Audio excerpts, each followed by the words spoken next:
Hello everyone, welcome back to System Shock 2. This is the 14th episode of the whole dang game. Right now we are kind of running around back to old places that we've been before. On the, what is this ship called? The Von Braun, if I'm remembering that right. Ugh, I hate these spiders. Oh, they're so creepy. In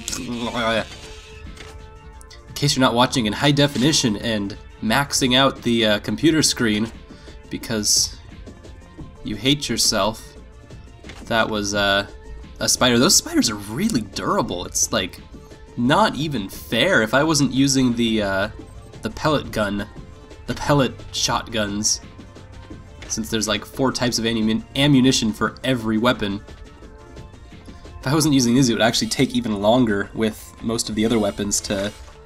Oh, another one. Good God. But, so we are basically attempting... See, that thing, that's not gonna do nothing.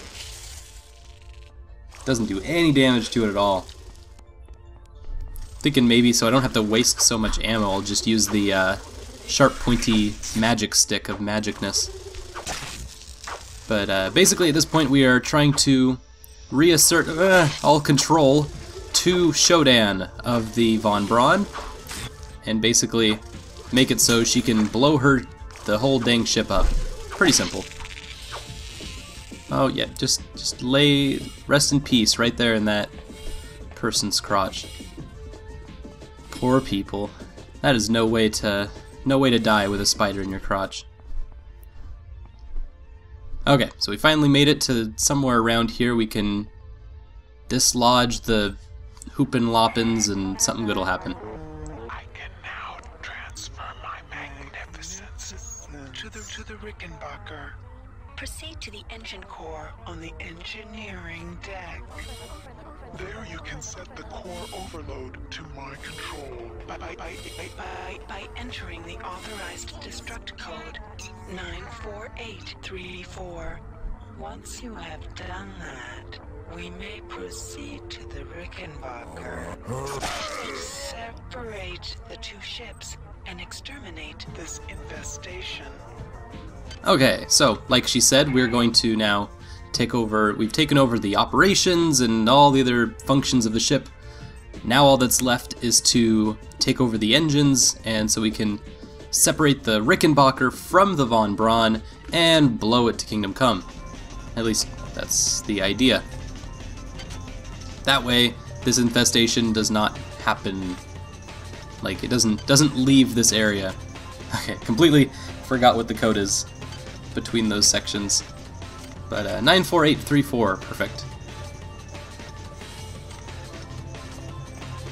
And that should run us. I can now destroy this infestation at my will.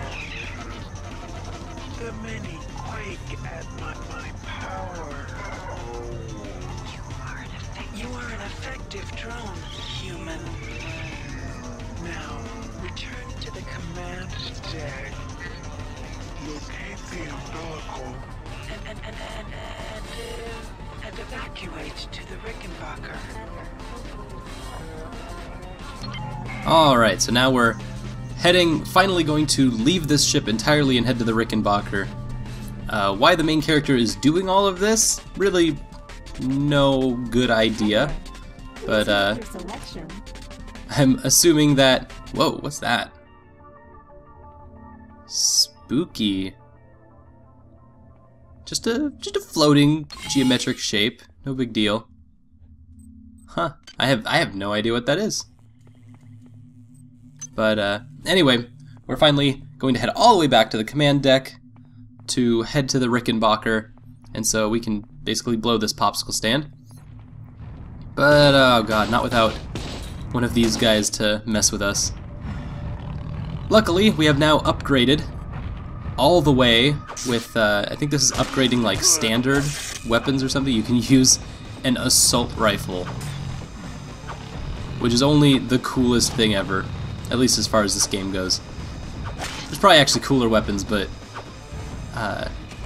as far as this part of it goes, it does a lot of damage to the Rumbler without having to bother much with like recoil and all sorts of other stuff.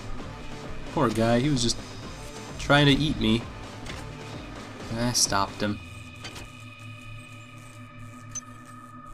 Okay, so heading back up the hill.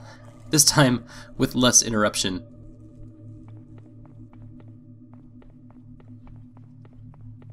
So I think I've talked about this before in my, what's the Let's Play? Not BioShock, but oh god, what was the first one that I did? The Borderlands 2, where, oh look at how easy that is. 2 shots, armor-piercing bullets. That's amazing, and I have so many of them. The best part about this gun is that it takes the standard ammo that the pistol took, but we have so much of that now from using like shotguns and stuff that this will make our life so easy. Oh, just point and click. But in one of the BioShock episodes, I think it was like the 5th episode, it was really early in, I talked about how complicated it is in reality. Wow, 4 shots. Anyway, just how complicated it is in reality to actually sit down and play a first-person shooter, and what the kinds of skills that are necessary before you can even sit down and play a first-person shooter, which is a big deal, especially for video games, since there are so many games that are first-person shooters compared to other genres. And they're so huge in scope to make because they involve 3D worlds, and they involve physics, and they involve all of these huge systems that, you know, take millions of dollars and lots of assets and hundreds of people working in a crew on it. And because of that,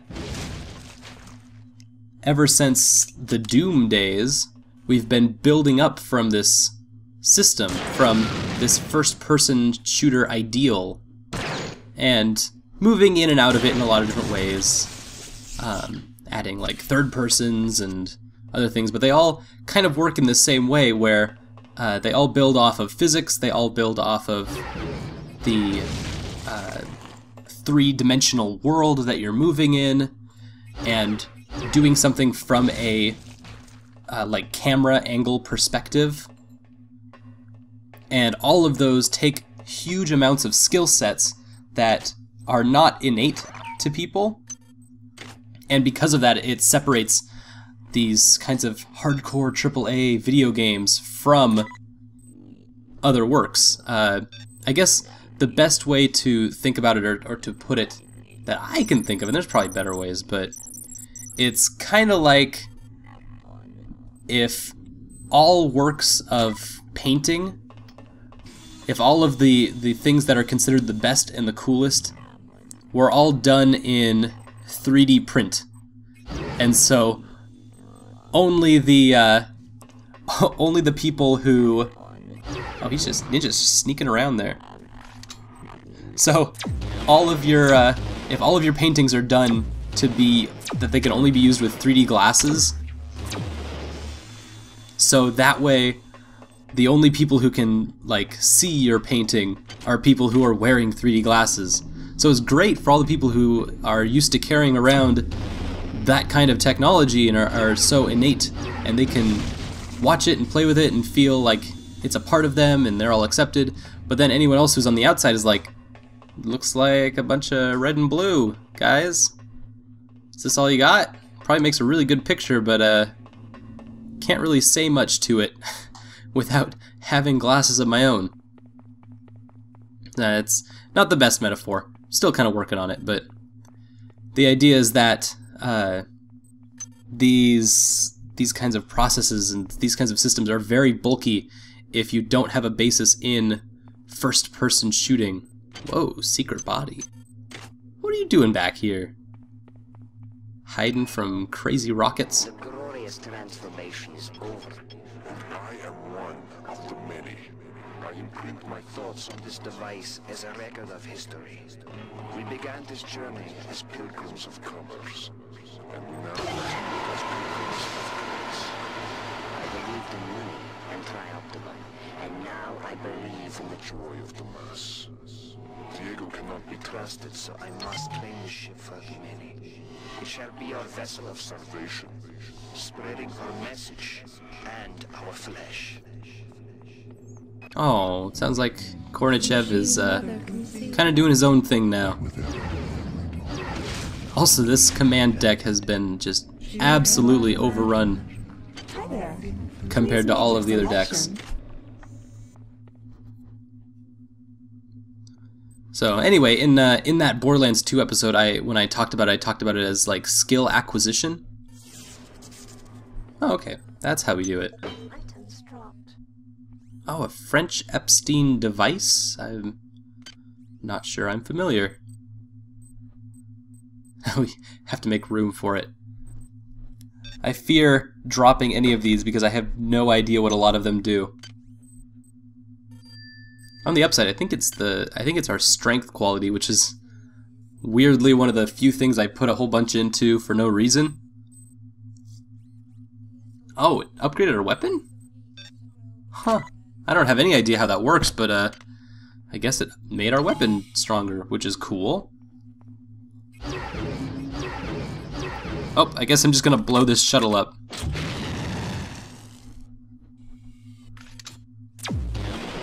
Okay, nothing. Looks like the cryokinesis is the only thing that's doing a lot of damage. Broke it. Awesome.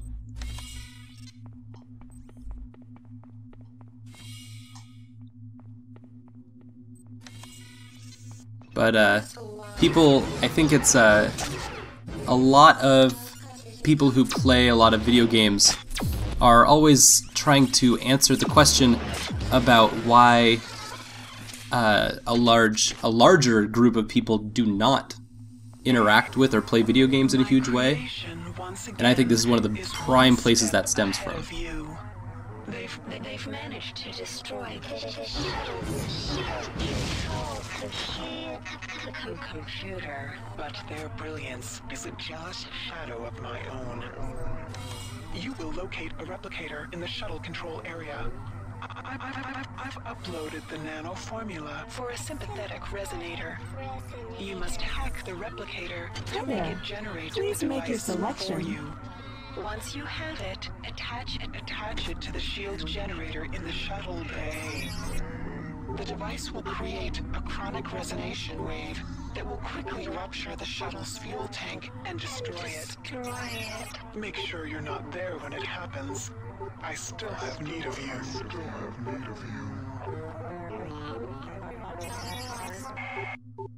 So apparently Shodan has a sympathetic resonator to give to us. Wait, what? Oh my gosh. Alright, I'm gonna go get more nanites. Apparently Shodan has all of the AI super smartness in the world, but can't make a resonator cost 0 nanites. Dang it. That's so dumb. Alright, anyway.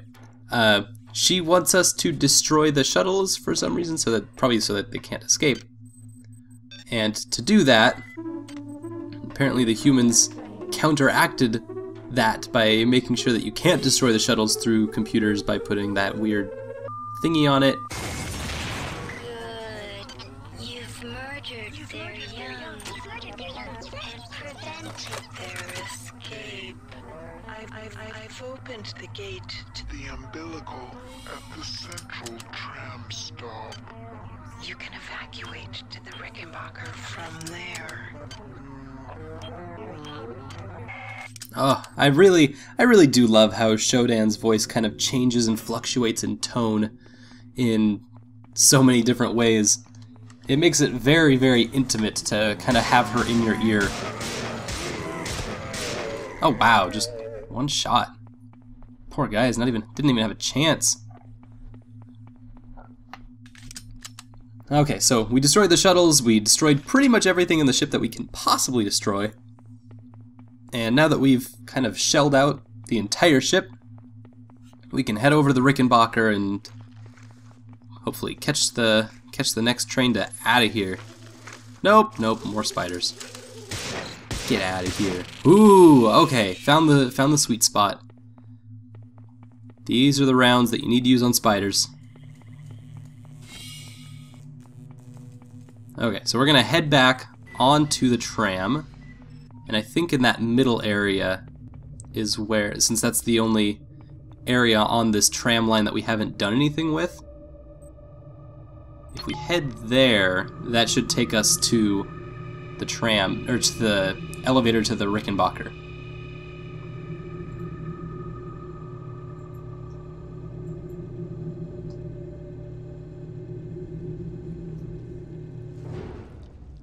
It kind of sends you off all wonky ways. Okay. Sneaky spider, I knew you were there. Whoa! Block your progress. Come and meet us on the bridge of the Von Braun. Let us discuss your future. Wow, I think that was... what's his name? Kornichkiv, or... I'm not completely blank on his name, but... that sounded like the voice of the Russian guy who kind of owns the ship. What are you doing there? You were the worst ninja ever. You were just standing in the living room of the command deck. Alright, one more. Sweet. EMP laser beams, those are great. Once you're able to start like putting stats and stuff, it becomes a lot simpler to understand how all of these weapons are supposed to work. Makes sense why I need like 4 different weapons and 3 different ammos for each weapon and all of this stuff. Okay, so we're heading up to the bridge because we have been summoned. And hopefully then we can go to the Rickenbacker to go blow up the ship to whatever. I don't even know what this guy's... does this guy know what he's doing? He doesn't know what he's doing.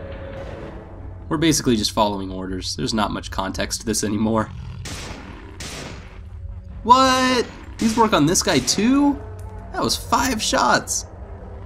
Oh, that's so beautiful. Oh my god. Giant psi brains. Not okay with this. Oh, and they hit hard. Oh god. No, it's gonna kill me, isn't it? Oh, not if I find the sweet spot. Oh, poor guy doesn't have a chance.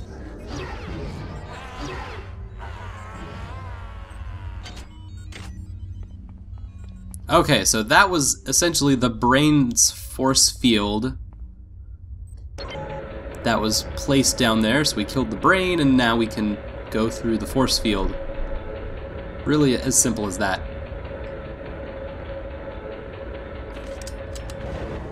I guess I kind of half said it earlier, but I really like Shodan's voice. How it repeats itself multiple times and it kind of layers itself. Not only do the acoustics just sound really, really awesome, and they're totally rad, but there's also the part where it makes every statement a little more powerful, because it's spoken slowly, methodically, but also that those dynamics repeat themselves over and over. It gives it more weight to whatever she says. It's very cool. Anyway, that's the end of this episode. Thank you so much for watching, and we're heading to the Rickenbacker in the next episode.